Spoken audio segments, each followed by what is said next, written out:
Welcome to the breathtaking Yucatan Peninsula, a stunning region of Mexico nestled between the Gulf of Mexico and the Caribbean Sea. With its pristine white sand beaches, crystal clear turquoise waters, and picturesque islands, we've been super eager to visit. We've just spent a few days in Mexico City and a week in Puerto Vallarta, and in today's video, we're excited to explore Tulum, a place that has become super viral on social media in recent years. We're curious to discover if it lives up to the hype, if it's worth the price tag, and if it's a feasible location for remote workers. Let's get into it, bro! Our journey from Puerto Vallarta to Tulum was a long one, starting with an early morning Uber ride to the airport, followed by a flight and layover in Monterrey, then another flight to Cancun Airport, and finally a driver to pick up our rental car. Hiring a car in the Yucatan is necessary. This place is huge. If you want to explore by yourself and don't want to use public transport, we highly recommend it. We went with iDrive Car Rental, who offer some of the most reasonable pricing in the area. If you want to rent a car, you will need your driver's license and passport. We paid around $60 a day, which included tax and insurance, and you can pay using your credit card. We're here at iCar Rental, we're getting our car now. It's 8:30 at night time, but they do fetch you from the airport.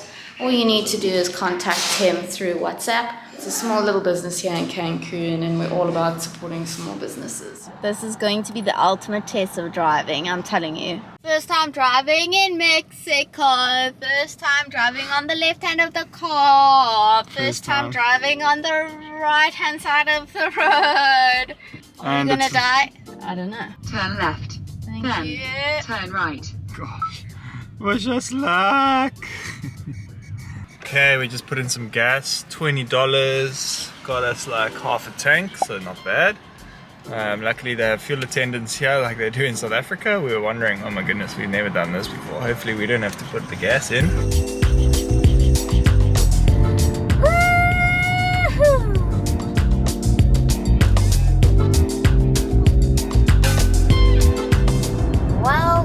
Well, there's one thing that's actually familiar to me, and that is the speedometer is in kilometers. Oh my gosh, these things come out of nowhere, guys. Out of nowhere. No signs to say slow down. Just have like little speed bumps in the middle of the road randomly in the dark, and you can't see them.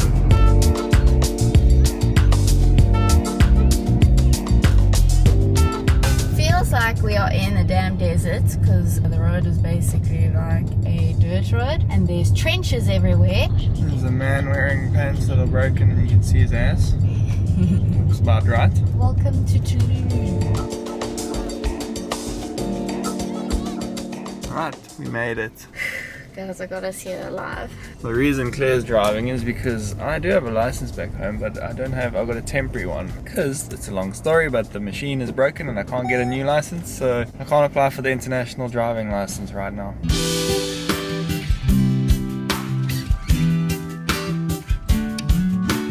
Cool, this is our room. Woohoo! In here, bathroom. Nice. Hell.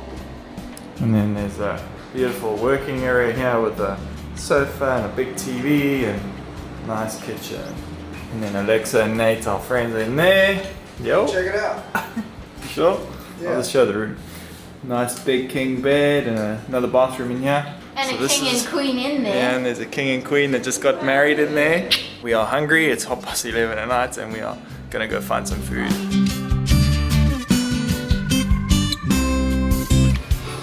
Hot here, it's humid, but Tulum is actually cheaper so far, yeah, this restaurant, than anywhere we've been so far. A taco here is 13 pesos, which is the cheapest I've seen. We've been seeing them around 22 pesos, 30 even. or 30, yeah. So this is great. It's a freshly squeezed pineapple juice for 30 pesos and it's 500 mils. It's a ton of pineapple juice. Coriander, cilantro is a popular ingredient here. Clary is not a fan. They say coriander tastes like soap for some people. I think it might depend on your blood type or your genetics or something. This taco place really knows how to get tacos out the door really fast. This took about 2 minutes. Today we're doing all things water-based in Tulum, visiting a cenote, doing the best snorkeling trip ever and chilling on the incredible beaches. First impressions of Tulum on our first morning here is the traffic here is so bad. The roads are terrible and there's just so many cars. So the people on scooters and bikes and actually ATVs are really smart. So I think if you are in Tulum and you don't mind riding a scooter or a bicycle, that might be the better way, because otherwise if you're constantly driving around here, you're just gonna be sitting in traffic all the time. Extremely dusty here because there's literally a construction site in every direction you look. I think in 10 years time this is going to be the place to be. It is definitely looking like it's going to be a cool spot.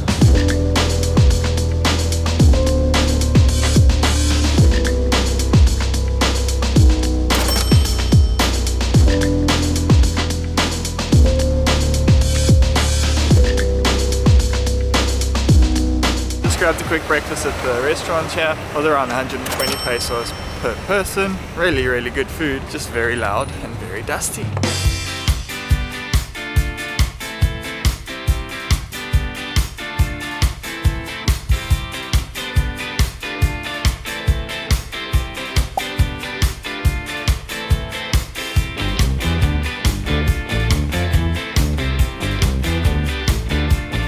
We are at Grand Cenote. We couldn't bring in our phone. Nate's having his shower. 500 pesos per person to get in there.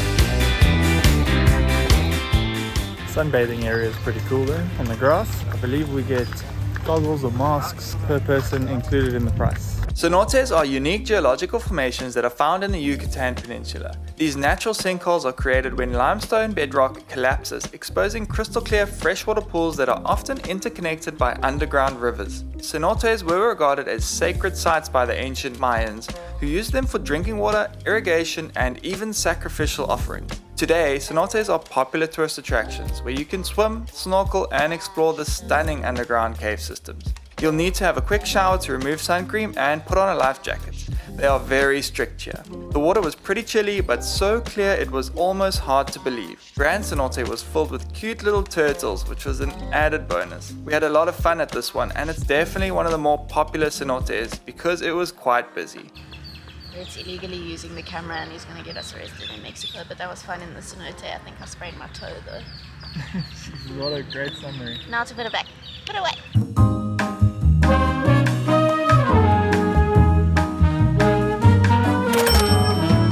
Quick stop for some drinks, on to the next cenote. So we were trying to get the second cenote in today, but honestly they are extremely expensive. This one was 250 pesos entrance per person, and then you have to pay another 200 extra for each GoPro and 300 if you want to bring in a drone. So it's like over 1,000 pesos just to get in there. Tulum is basically set in two parts, the city zone and the beach zone. They are quite a number of kilometers apart from one another. The main thing to do here is to ride a bicycle around the town. You'll see a lot of tourists doing this, although to be honest it doesn't look that enjoyable because it's super hot, super humid and super dusty. So there's been a few changes in today's plan. We were trying to do some cenotes. Now we are at, I think it's Playa Pescadores. We've actually bought like a little tour package. Umbrella and chairs, Yeah. bathroom, showers and dresses, boat ride and snorkel with equipment. Does not include food, alcohol. It's a table, umbrella and chair, bathroom, shower, dresser, one drink, water and soda. Okay. What did we pay? $30? $30. And yeah, I'm hoping we get a decent tour out of this. This is the whitest sand I've ever seen. It is beautiful. Oh my goodness, this water is beautiful.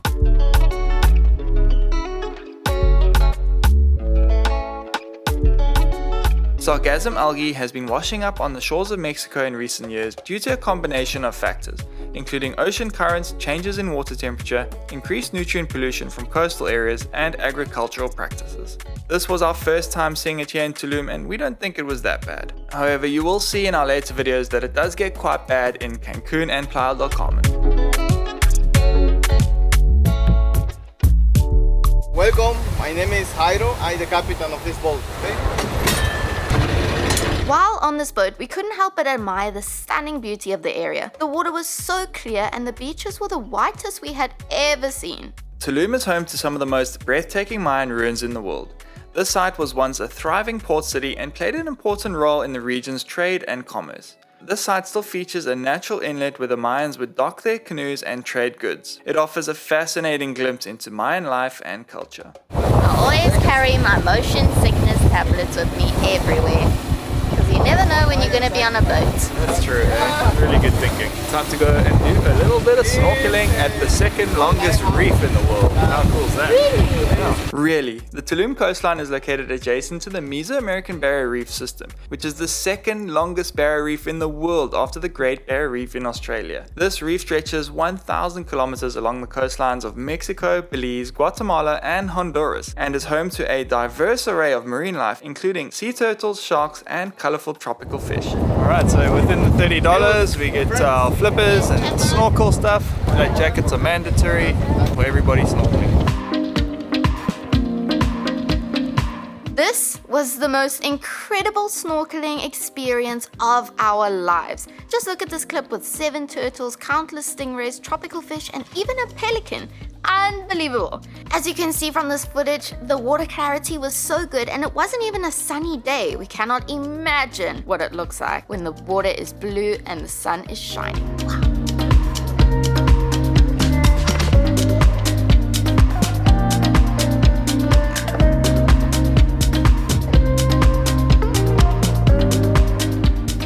That's flipping incredible.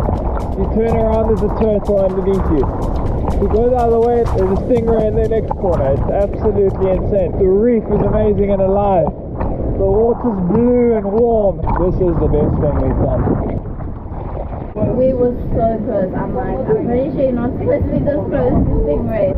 Wow.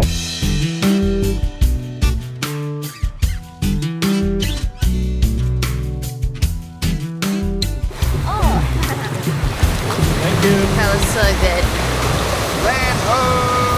Land ho! So a lot of people were telling me before we came to Tulum that Tulum is very overrated.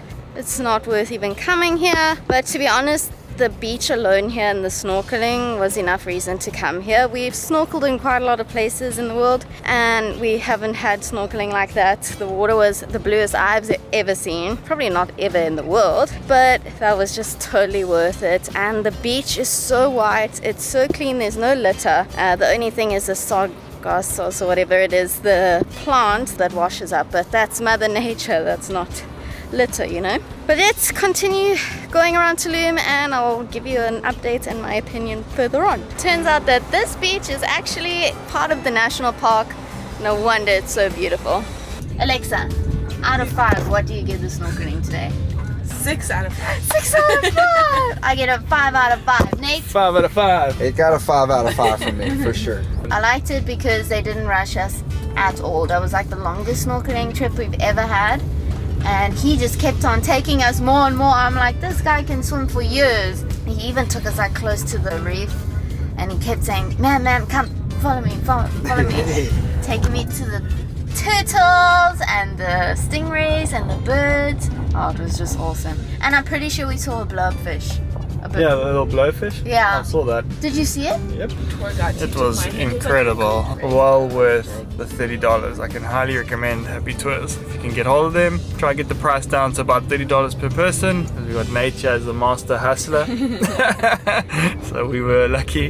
But yeah, amazing. And now we are in like the beach town of Tulum. So we're out of the central area where all the construction is. Still a lot of construction going on here and there, but it's not as bad. Driving around this area, the cafes and restaurants are next level, but the pricing is definitely more towards the US pricing, so just be prepared to pay a couple of pennies. Taboo, that's the famous beach club here. That's like the main. Entrance. Yeah, that's like the main right beach here. club. Oh, it's right here. Yeah. And then this place, oh no, it wasn't this one. There's another one down here. It's called like McKeach. McKeach is like my favorite bar here. There are tons of restaurants, bars, cafes. It just Bikini keeps going shops. on and on. You just don't know which one's the best, where to go for dinner, what to do. Yeah, lots of boutique shops as well, bikini places. Bikini dresses and like island wear. Very tempting to go shopping here.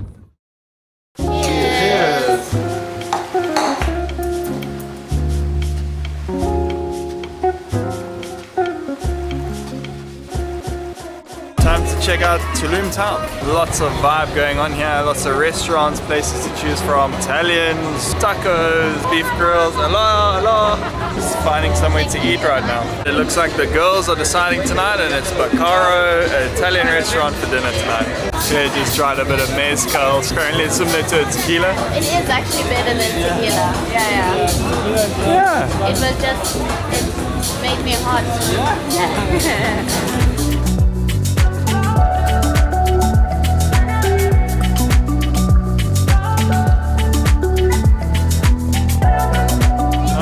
So dinner's done. 2 cocktails and 2 meals was 805 pesos.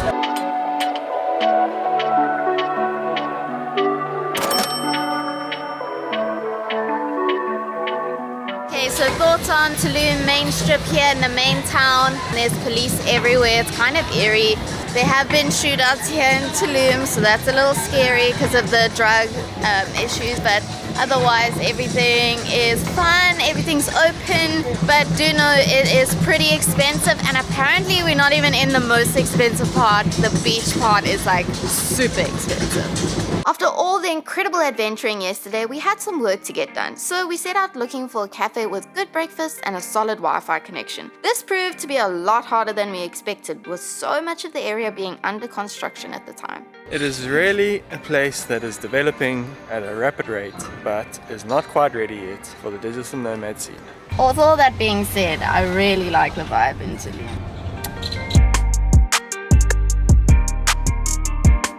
Getting around here is honestly a bit of a pain. If you do want to hire a car though, we can mention iDrive car rental, which we are using. The security deposit was $200 instead of $1,000, which is what you'll pay at the big car rental companies like Avis and Eurocar. Their details will be in the description if you do need a car here. I do recommend it if you want to do road trips like we did yesterday to Bacalar, or if you want to go to Chichen Itza or any of the other places in the Yucatan. You definitely need a car. This place is big. I'm scared. Why? What's the car there? You got this. Bro, I'm nailing it actually. Oh my gosh. Then you have the problem of trying to find a car parking, which is 300 pesos. Wow, fantastic internet. I actually don't know how I was able to post on Instagram. Just guess how much this is. 230 pesos. Tulum is an amazing place for a vacation or even for a honeymoon. It's really pretty. But if you're looking to remote work from here, we can't recommend it just yet. Comfortable, affordable cafes are few and far between, the internet is slow, and the overall costs here are very, very high. If you're looking for a suitable place to work remotely, we suggest considering other destinations such as Mexico City, Cape Town, South Africa, or Bali, Indonesia. We hope you enjoyed this one. Watch our next video for the most beautiful place we've ever seen.